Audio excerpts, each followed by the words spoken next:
Doctor Who Season 13 didn't need to do much for me to be on board. When you've got Tom Baker and Elizabeth Sladen alongside one another, it is unlikely you're going to wind up with something that isn't at the very least entertaining. Not only did this one succeed in being enjoyable, it exceeded my expectations and marked itself, in my eyes, as the best season of the show up to this point. In this review, I'm going to talk about my overall feelings towards this season, as well as, more specifically, the consistency of all 6 serials, those extremely memorable villains, and arguably the most important element in the form of our lead duo. Don't worry about spoilers, by the way, I will be keeping this one spoiler light. While I may mention basic setups of the story and season, including the main departure of a lead, I'll avoid getting too deep into the specifics of these individual stories and moments. And with all of that established, let's get started with this review. With just about every season of the show, there's going to be a serial that just isn't as engaging, or has good elements, but something noteworthy that holds it back. For example, one of the things that might be holding it back is the pacing that matches a bloated first draft. That was never the case with Season 13. Across all 26 episodes and 6 serials, this thing did not once bore me, at least not meaningfully. It's genuinely incredible how much this season managed to invest me just by telling quality stories that ranged anywhere from incredibly dark moments to lighthearted comedy. You've got all of this variety and all of these different things going on, and throughout all of the mix-up elements that compose this greater season of 26 episodes and 6 serials, there was never a story or an episode that I found myself just not interested by. I was always engaged, invested, enjoying it, and even though, sure, I could complain about a couple of minor things here and there was nothing really significant in terms of issues with this season. It's not just a really good season, it's a season that brings with it a good deal of variety and different stories. You jump from a dark unit serial with the Zygons to a planet in outer space with a half-invisible monster, followed by a trip back in time where the Doctor has to combat mummies and a god, only for them to wind up in an abandoned town where people act strangely. Then they meet a cult as we see Doctor Who's version of Frankenstein followed by a Venus flytrap-style monster to close out the season. Variety. That is another important thing this season does to keep you entertained at every step of the way. It's not just about telling quality stories, it's also about telling quality stories that don't feel too similar to one another. And I think they did a really good job of presenting the audience with a lot of different things that you can enjoy within this season. Even if it's not all for you, hopefully something in here manages to stick the landing. And I hope my brief, non-comprehensive summations of those episodes highlighted that even if you've got several stories in here that are somewhat dark, they never feel like they're just doing the same thing. Sure, more than one serial is trying to creep you out, but not remotely in the same way. They're all tackling their own thing, and I do appreciate that. You get the impression that the creative team behind the show has a more distinctive vision of what they were going for, and were able to communicate that in the atmosphere of these stories, and in the way that they inject fun amid serials that have some high tension. It's one of the reasons that this works so well, not just as great television, but as great Doctor Who, because you're given the variety and the expansiveness of all these different locations, while all fitting within the broader picture. It can be delightfully fun, it can give you an eerie feeling, and it can do these things all within the same episode while balancing them in such a fashion that it just works. It's a difficult act to, well, balance, but it is done really well across this thing. I don't think that having a quality villain is essential to having a memorable or great story, but it really does help that Season 13 has some excellent villains. Yes, not all 6 are going to make the list of most iconic Doctor Who foes, but at the end of the day, this season introduces the Zygons, gives you Sutekh, and caps it all off with a combination of the Krynoid and Harrison Chase. That's half of the season giving you some of the best and most memorable villains in the show, which is a strong quality of the season and does contribute to why it is as great as it ended up being. I mean, the Zygons make Terror of the Zygons work the way that it does. The scene between Harry and Sarah in the barn doesn't exist without the Zygons' ability, and that whole element of creepiness and uncertainty just doesn't exist. Without the Zygons, it is a wholly different piece. If you take Sutekh out of Pyramids of Mars, while the first 3 parts would be altered to an extent, it would probably still be very good. But that final part? Forget it. His scenes opposite the Doctor defined that last episode and really highlighted the danger and powerlessness of the scene. Do I really have to tell you that the Seeds of Doom doesn't work without the Krynoid and Harrison Chase? Probably not, but I will add that I genuinely believe they actually needed each other to work. Harrison Chase is entertaining and intriguing on his own, but without something to drive him and without an added level of danger, it would be hard for him to take the role of lead villain across 6 parts. And the same with the Chronoid. The danger and hauntingness is there, but there's also no human presence to help captivate the audience outside of the spectacle and horror of the creature. You could probably still have made a good story with either of these foes, but together they really make this one into something special.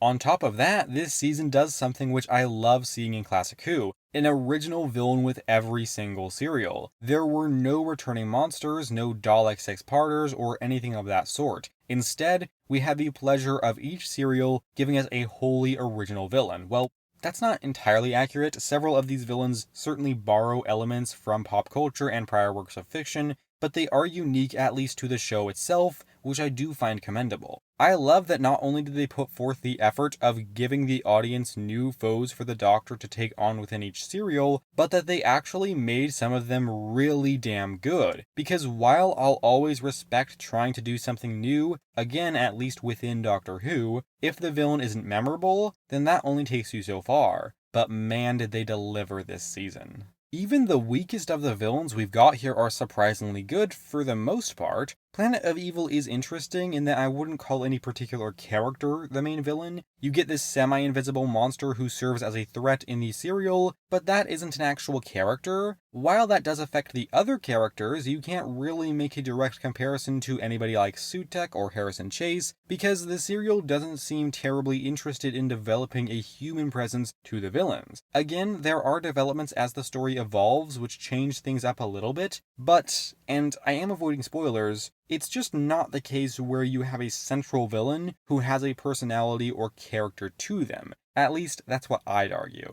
Now, the Brain of Morbius has a very interesting antagonist in the form of Solon, who I found rather engaging, and another secondary antagonist who I won't get into within this review, but I found them both compelling and intriguing as well. The android invasion is the only area where I would say the villain could do with improvement. The character we meet just fails to be that compelling. While their motivations are understandable, I just never really found myself that engaged with the character. My point here is this. Not only are there plenty of great original villains in this season, but the other villains are largely effective and work within their respective serials to varying degrees.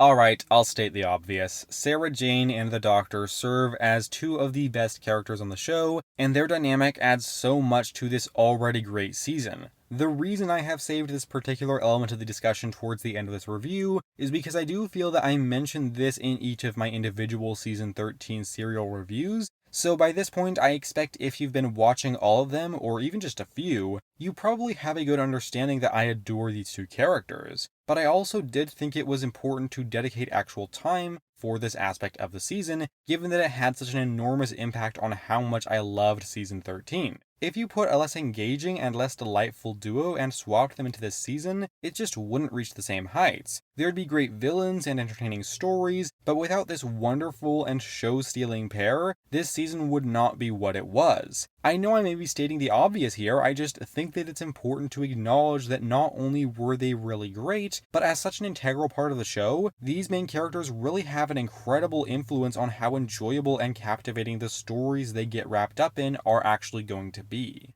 Harry is used sparingly in this season, serving as a main companion for only one story. I certainly enjoyed the man during his time on the show, and do consider him to be a quality companion. Having said that, with him exiting the show, it really did leave room to properly highlight the other two members of the TARDIS team, and what their dynamic is like on an episode-to-episode basis. They're kind and friendly to one another, even though they can get caught up in the heat of the moment and say something not terribly nice, though that's more the Doctor than Sarah Jane, and they also lean on one another and help each other out, and make each other smile and laugh, and really serve as a wholesome duo that it's impossible to not enjoy watching. It's the kind of friendship you'd do anything for, and if you're lucky enough to find it, you pray to God and do everything in your power to make sure that it doesn't end anytime soon, because it's just that good.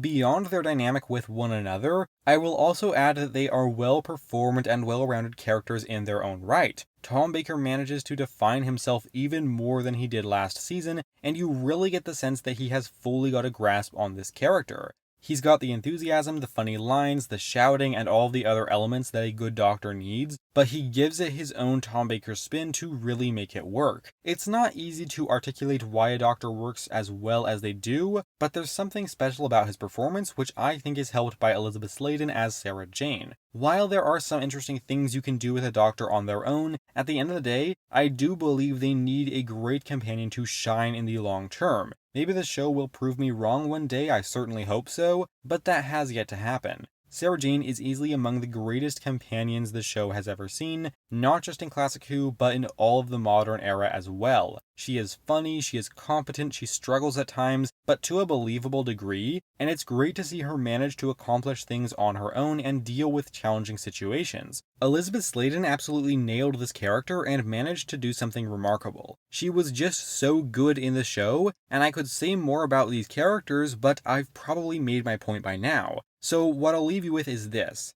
The season would have been good without them, but these characters and their dynamic, combined with everything else that was great, made Season 13 into something truly special.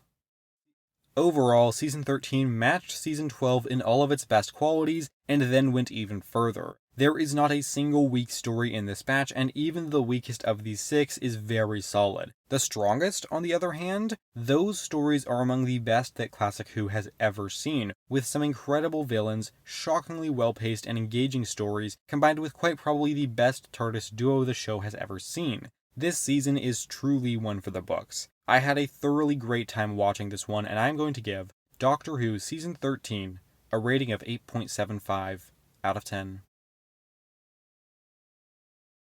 And that does it for today, folks. Feel free to let me know what you think about this season of the show, whether you liked it as much as me or have an entirely different opinion. I would love to know what you think if you feel like sharing, and if you join me at some point in the future, I will be bringing you a ranking of the 6 stories from this season, so I hope to see you around for that whenever it arrives, but if not, that is totally cool, so long as you know that I appreciate your time here today. And with that said, thank you very much for watching, take care, and have a lovely week.